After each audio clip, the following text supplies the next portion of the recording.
So here we are, Avery and Simon, Deep in the Game US Tour question and answer session from the road. We just got done playing 3 courses today, making our way through Kansas. Extremely windy, just trying to keep this rig on the road. Battling daylight right now on our way to Colorado, and trying to make Denver tonight. So we're gonna keep on rolling, keep on cruising, and playing a lot of courses along the way. So with that, we wrote to you guys on Facebook to submit a bunch of questions. Things you had concerns about, disc golf, the Deep in the Game Tour, anything that was on your mind disc golf wise. Me and Simon are here to answer for you. So with that being said, Simon, what we got? Let's do this. Question number 1. How do you become more consistent with your release point in the throw? Good question. I can start answering that.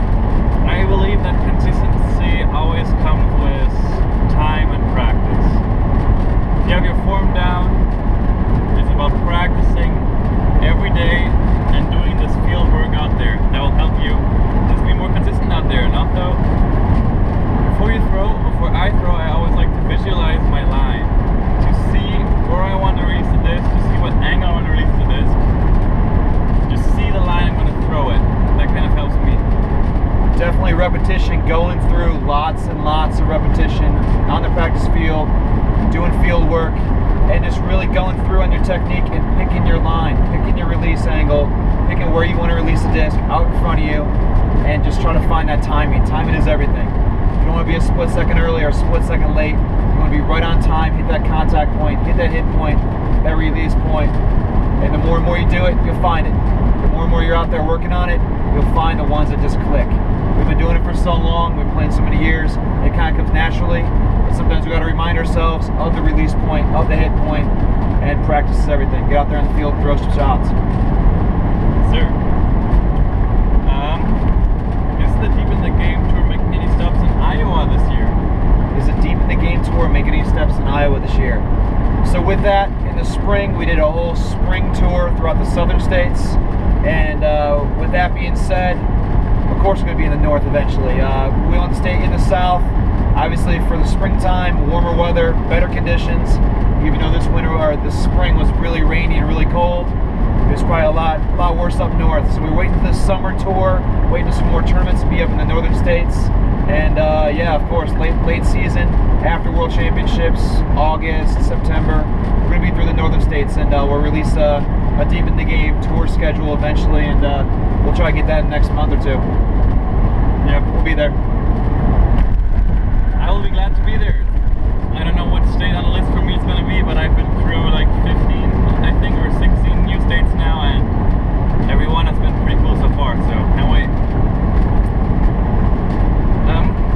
Okay, I'll rephrase this one a bit. Speak up on it too. Yeah. What do you think what is your favorite tip for players that you give in your clinic? Favorite tip? I really like I like talking about my favorite thing to teach is sidearms.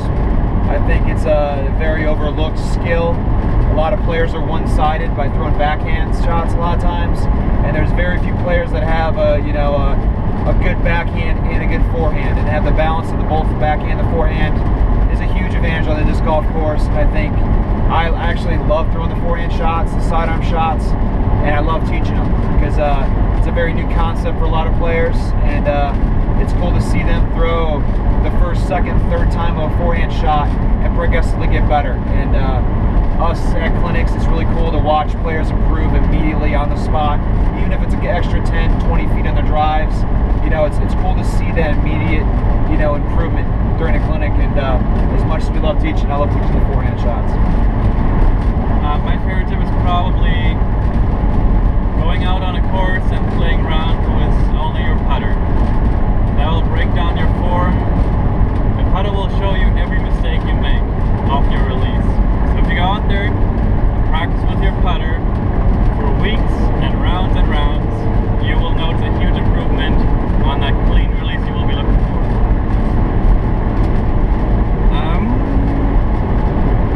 I'll do this one. What was going through your head at the glass blown open? Yeah, for me, obviously, I really want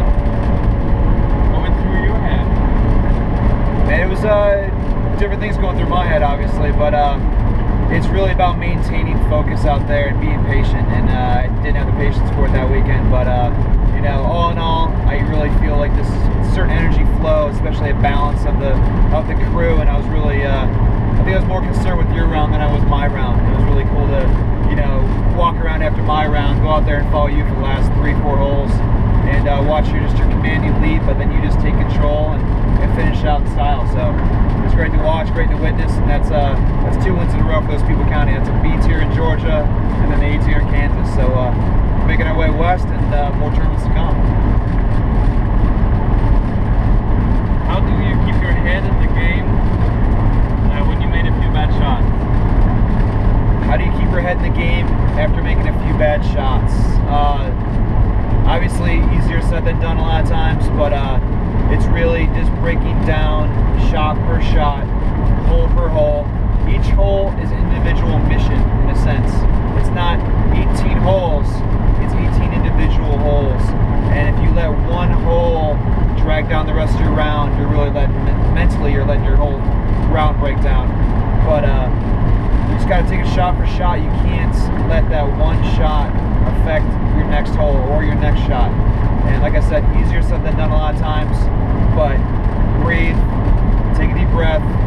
Patience is key on the disc golf course, and you must remain focused. It's a long round out there. Conditions can definitely shake you a little bit. The windy rounds this weekend can definitely get to you, and they kind of got to me eventually, but hole per hole and shot per shot, I feel like I did a pretty good job. Just had a few holes out there that definitely didn't take advantage of. I was playing really aggressive and trying to make up big margins and big strokes the last round. Obviously it didn't work out for me, but just be patient, man. Be focused, and mentally it's a very mental game, so go out there and execute shots. Yeah, for me it is when I sometimes have a bad shot, I actually am happy that my next shot is going to be so much greater. For example, when I throw a bad up shot, then I say to myself, wow, now I have a chance to make a really impressive huge putt. Just keep the positive thoughts flowing, and you just know everybody will have bad shots. There's not one player who's going to throw only good shots. So just keep that in mind, and yeah, you're just throwing a frisbee in the park. Think about that.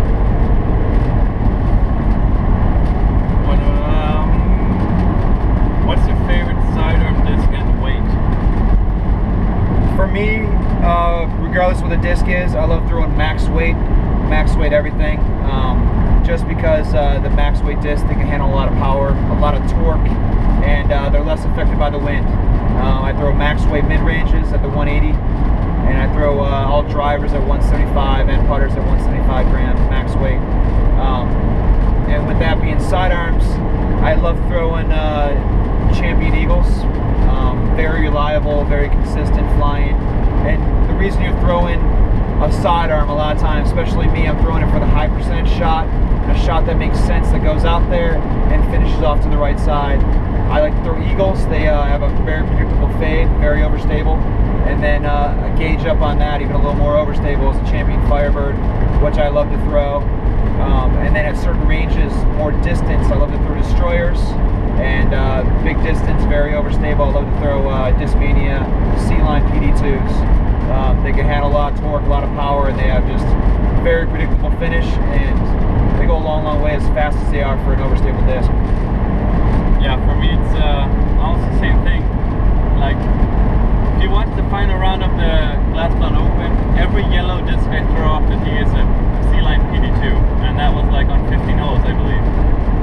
So that's for sure my go-to backhand disc and go-to sidearm disc, almost for any distances. If it was like a shorter sidearm, I'll throw a Firebird, Champion Firebird. And all max weight. My bag is all max weight.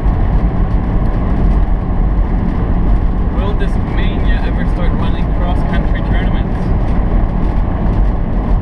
It's definitely in the works. It's definitely in the concepts of things about to happen, you know, and as much as Discmania and Innova Europe with UC Maresma and the entire staff and the events they run in Europe right now are world class, you know, and everything with the European Open, and then the European Masters is coming summer at Järva in Stockholm, Sweden.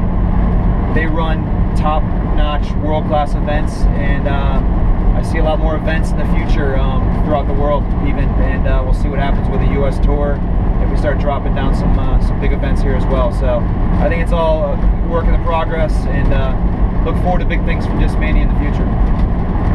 Yes, sir. I really hope so. We could make some cool things happen for sure. So let's do this Japan question. Let's do two more. Two more. Do you think it will take less than one practice round to figure out that 159 max weight class? Less than one practice round? That's the question.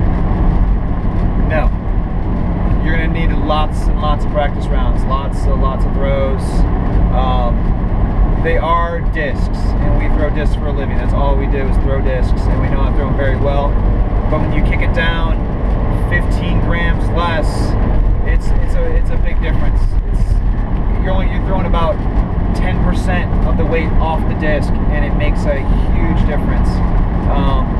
The discs don't go as far in a sense because you really can't overpower them. You have to be very smooth with your technique, very clean with your release, and that takes many shots and usually many rounds to get that down.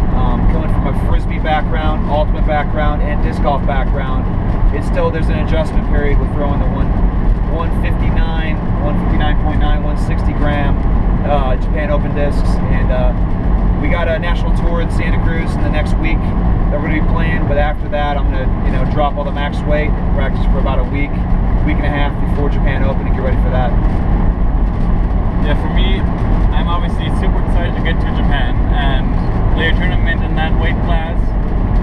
I have never done that before, and I'm looking forward to it. I've putted like in the warehouse with like 150 class putters, and I really enjoy it. I like changing my bag. Avery knows that. I change my bag probably almost every day. It's not because of choice though, it's usually because you lose discs. Sometimes because I lose a disc. But yeah, I think I'm pretty adaptable on that, and we'll see. I'll probably practice more than one round for sure. So last question. Make it a good one. What we got? I'm kind of finish the style. What we got? Let's do a future disc golf question. Do you think disc golf? Oh, that was the wrong question. Do you think there will come a time you both use caddies as a standard part of their game? I hope so. I hope it eventually evolves into something bigger. Obviously in golf, every golfer has a caddy, but they're also lugging around a lot more equipment, heavier equipment, and it's very essential to have a caddy for not only carrying your stuff, but also the swing coach aspect, but also reading the greens, reading the fairways, and really just keeping you in check on the golf course. And eventually, I think as we evolve in disc golf, I can see us having caddies in the future, and I think it's going to be a big advantage for those players that do have caddies that know them personally, and having your own caddy that travels with you, not just somebody a friend that you meet in a hometown where the tournament's happening that weekend, but a friend and a mentor to you that's an actual caddy that follows you around on the tour, and really keeps you in check and as a player, but also gets you through the course. And I think eventually it will happen. Yeah, when I dream of like disc golf in 10 years or maybe 5 years, who knows, I always see a caddy by my side for sure. That would be pretty awesome. Just someone who knows my game, who knows me better than anybody else, and is just mentally also super supportive. And it will just take some time, but I hope so. I really hope so. Well, awesome. Appreciate everybody that wrote in, submitting questions. We try to get to as many as possible and still make this a very digestible and watchable video, but we're going to try to do this more often. We actually enjoy answering the questions on the road. We enjoy you guys writing the questions to us, and it actually helps the drive go by a little faster if I can keep it on the road in these windy conditions. It helps the drive go by a little faster, and like I said, we're on our way to Denver, Colorado, and show Simon some Rocky Mountains, and the adventure continues. Appreciate you guys for tuning in on the Discmania Deep in the Game US Tour. From Avery and Simon, We're out here. We'll see you next time. Peace.